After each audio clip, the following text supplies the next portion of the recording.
अच्छे कुल में जन्म तो ले लिया, ब्राह्मण कुल में न तो संध्या करते हैं, न तो गायत्री जप करते हैं, न वेदाध्ययनों में रुचि है, न शास्त्रों में श्रद्धा है, न भगवान से कोई लेना देना है, वो कोई ब्राह्मण है? मात्र जन्म तो ले लिया पर प्रभाव तो खत्म हो गया।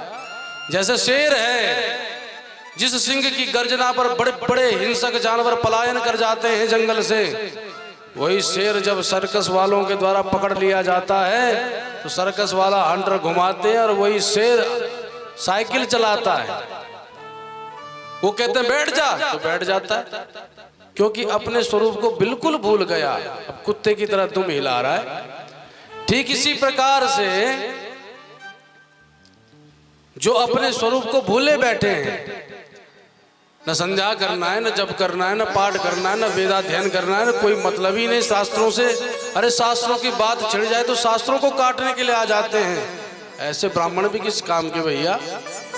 पर जो वास्तविक ब्राह्मण है, वैष्णवोत्र सविज्ञेयो यो विष्णु मुखमुच्यते, जो साक्षात विष्णु स्वरूप है, जिसके मुख से वेद प्रकट होते हैं, वेद पाठी हो, गायत्री जप करने वाला हो, शास्त्रों का भले ही उतना अवलोकन न किया हो पर श्रद्धा तो हो, ऐसा ब्राह्मण घर में आता है तो आपका घर घर नहीं रहता, वो वृंदावन बद्रीनाथ काशी तीर्थों में परिवर्तित हो जाता है। तत्रैव गंगा यमुना च वेणी गोदावरी सिंधु सरस्वती च सर्वाणि तीर्थानि वसन्ति तत्र यत्र च्युतोद्वार कथा प्रसंगा।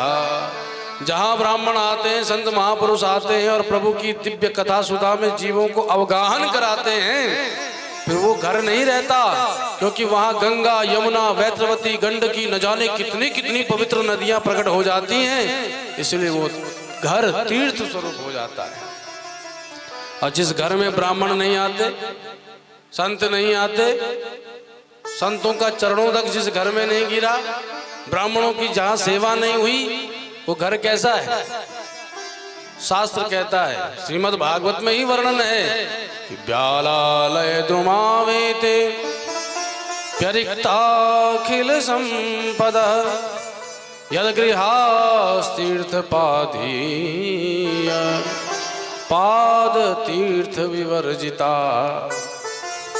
जैसे महाराज विशाल वृक्ष है सुंदर, और उस विशालतम वृक्ष पर फल भी बड़े मीठे मीठे लटके हुए हैं, पर कोई उस फल को न खा सकता है न ग्रहण कर सकता। क्यों? क्योंकि उस विशाल वृक्ष पर विषैले नाग लिपटे पड़े हैं। तो बताओ कोई मतलब का है वो वृक्ष? न तो फल कोई खा सकता है, न उसकी छांव में कोई लेट सकता है, क्योंकि भुजंग लिपटे पड़े हैं उस विशाल वृक्ष पर। ठीक ऐसे ही जिस घर में ब्राह्मणों का चरणों तक नहीं गिरा, जिस घर में महत पुरुषों की सेवा नहीं हुई, जहाँ श्रेष्ठ जनों का सम्मान नहीं होता, वह घर तो उसी वृक्ष के समान है जो विष से जो भुजंगों से लिपटा पड़ा है। इसलिए घर में ब्राह्मणों को बुलाना चाहिए।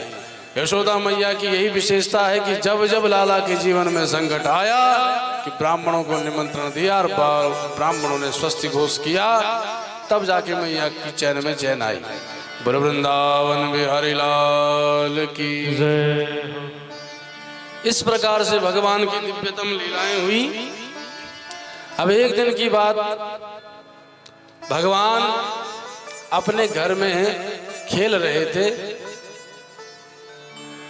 दाऊ भैया भी घर के भीतर थे, मनसुखा धनसुखा सब भीतर थे। इतने में एक फल बेचने वाली आई और उसने आवाज लगाई, क्रीडी भो फलानीति श्रुत्वा सत्वरमच्युतः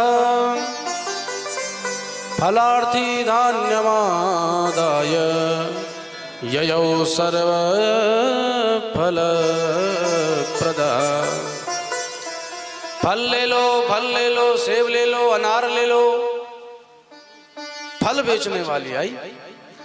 जो ही फल बेचने वाली का स्वर सुना प्रभु ने, तो जो समस्त जीवों को धर्म, अर्थ, काम, मोक्ष 4 फल प्रदान करते हैं, वही फल प्रदान करने वाले नारायण आज फल लेने के लिए बाहर दौड़ने लगे।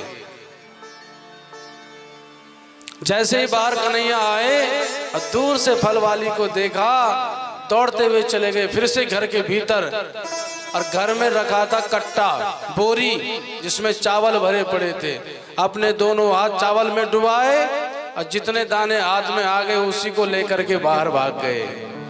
बोलो भक्त वत्सल भगवान की। अब छोटे से कन्हैया, छोटे से इनके हाथ। अब विचार करो कितने चावल हाथ में आए होंगे। 4-5 चावल कुल मिला के दोनों हाथों में। पर जैसे ही बाहर गए, फल वाली से बोला, मैया मुझे फल दे दे।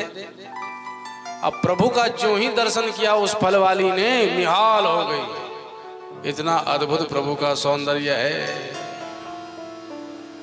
कस्तूरी तिलकम ललाट पटले वक्षस्थले कौस्तुभम नासाग्रे वरमौक्तिकम करतले वेणु करे कंकणम सर्वांगम हरिचंदनम सुललितम कंठे च मुक्तावली गोपस्त्री परभिष्टितो विजयते गोपाल चूड़ामणि।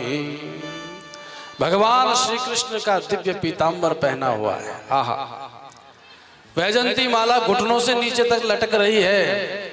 मोटो मोटो काजल यशोदा मैया ने सुबह ही लगायो है। सुंदर होठों में लाली, सुंदर अलकावलियां, मोर पंख प्रभु के शीश पर, कमर में करदनी, हाथों में छोटे छोटे चावल के दाने लेकर के भगवान सामने खड़े हैं। फल वाली तो देखती रह गई। घंटे भर तक देखा, कन्हैया कमर पे हाथ लगा के बोले, अरे मैया तो फल देगी कि नहीं। तब फल वाली बोली, अरे बालक, तेरे लिए ये फल नहीं तो किसके लिए है। ये विचार करके तत्क्षण महाराज फलों की टोकरी नीचे धरी और एक एक करके फल निकालने लगी और भगवान के हाथ में थमाने लगी। पहले हाथ में धर दियो, फिर दूसरे हाथ में धर दियो, फिर मुंडी में धर दियो। देखते देखते भगवान के पीतांबर पर भी बांध दिए। सबरे फल भगवान पर ही न्योछावर कर दिए। बोलो वृंदावन बिहारी लाल की। अब भगवान फलों को पकड़े हुए खड़े हो गए, देखती जा रही हैं। अब भगवान बोले, देखो मैया, तुमने हमें फल प्रदान करे, हम आपको ये प्रदान कर रहे हैं। खाली हो चुकी थी टोकरी और उसी रिक्त टोकरी में भगवान ने वो चावल के 4-5 दाने डाल दिए। अब हंस पड़ी फल वाली।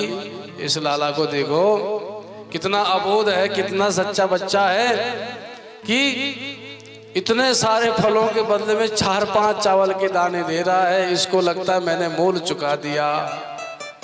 पर प्रभु की बाकी झांकी पर ही निहाल है। सो देखती रह गई। भगवान मुड़ करके अपने भवन में प्रविष्ट भवे और फल वाली ने उठाई टोकरी और घर को चलने लगी। बोलो वृंदावन बिहारी लाल की जय।